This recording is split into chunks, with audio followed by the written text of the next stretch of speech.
Government থেকে আমরা জাতি আশা করেছিল, তারা কমিটমেন্ট দিয়ে আসছিল যে তারা নিরপেক্ষ থাকবে এবং তারা সংস্কার করবে, বিচার দৃশ্যমান করবে এবং নির্বাচন করবে। কিন্তু প্রধান উপদেষ্টা তার ওয়াদা ভঙ্গ করে সংস্কারের চূড়ান্ত পর্যায়ে সিদ্ধান্তে পৌঁছার আগেই নির্বাচনের তারিখ ঘোষণা করছে এবং বিচার এখনো দৃশ্যমান হয়। এর মাঝে উনি মনে হয় কোনো শক্তির কাছে মাথা নত করে প্রভাবিত হয়ে আবার একটি পরিকল্পিত নির্বাচনের দিকে এগিয়ে যাচ্ছেন বলে দেশবাসীর সন্দেহ পোষণ করছে। গতকালকে আপনারা দেখছেন যে একটা রোড ম্যাপ ঘোষণা করছে নির্বাচনের, এটা কি বলে, কি নকশা বলে, পথ নকশা বাংলা।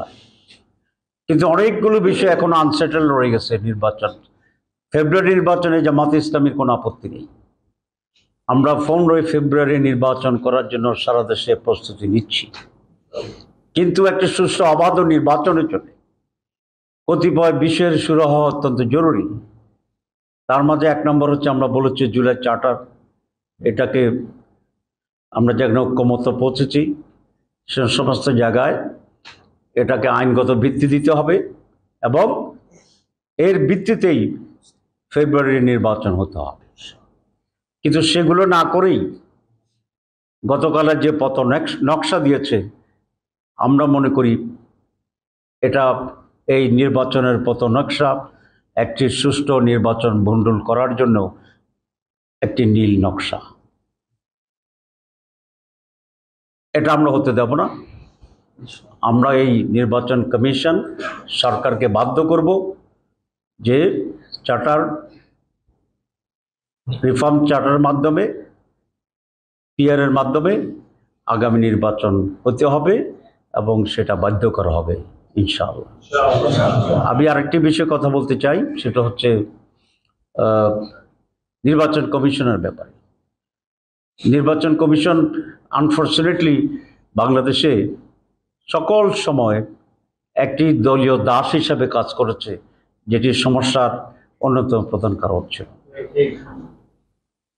তারা দুটো অন্যায় কথা বলেছে। সিইসি একবার বলেছে যে পিআর সিস্টেম সংবিধানে নাই, সুতরাং এর ভিত্তিতে নির্বাচন করা যাবে না।